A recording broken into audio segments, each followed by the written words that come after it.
السلام علیکم ورحمۃ اللہ وبرکاتہ۔ اللہ رب العزت سے امید ہے کہ آپ سب خیریت سے ہوں گے۔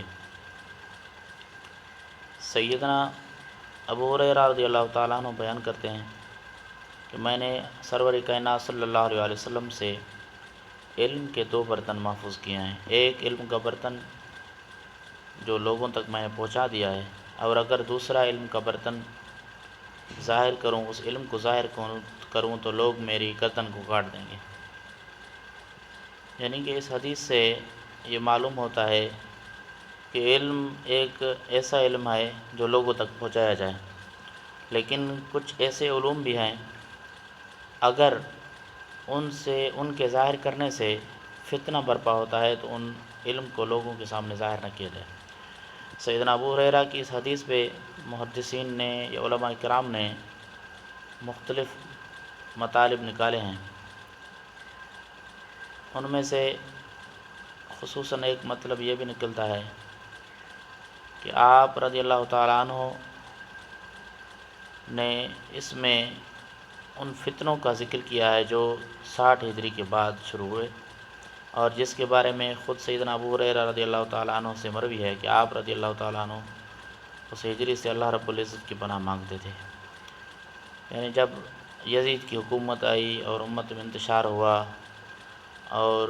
مسلمانوں کو ناحق قتل کیا گیا، اس وقت سے سیدنا ابو ہریرہ پناہ مانگتے تھے۔ دوسرا، اس حدیث سے علماء کرام یہ بھی مراد لیتے ہیں کہ ایسے علوم جو لوگوں کو فائدہ دیں، جن کے ذریعے سے لوگوں کی اصلاح ہو، ان کو تو لوگوں کے سامنے ظاہر کرنا چاہیے، لیکن ایسا علم جس کے ظاہر کرنے سے فتنہ برپا ہو، امت پریشان ہو، منتشر ہو جائے، انتشار کی صورت ہو، اس علم کو چھپایا جائے۔ آپ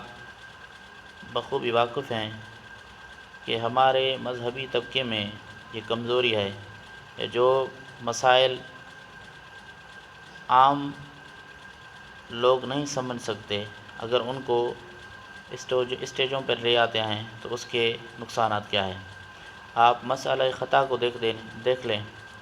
کہ ان میں اہل سنت کی عوام پریشان ہو چکی ہے اور لوگوں کو سمجھ نہیں آ رہی کس طرف جائیں، اور وہ ایسا مسئلہ تھا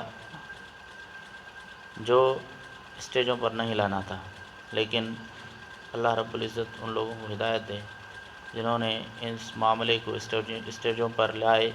اور اس کا بڑا نقصان ہوا۔ یہ مسئلے ایسے ہیں جو عام لوگوں کو سمجھنے ضروری بھی نہیں، نہ ان کی سمجھ میں آتے ہیں۔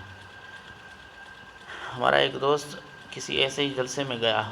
وہاں ایک گروپ تھا، یعنی مسئلہ خطا کے معاملے میں ایک گروپ تھا جو اس کو مسئلہ خطا کو اجتہادی خطا قرار دے کر جائز قرار دے رہا ہے، اور دوسرا اس کی مخالفت میں ہے۔ ایک گروپ تھا جو کسی جلسے میں آ رہا تھا، ہمارا کوئی دوست گیا،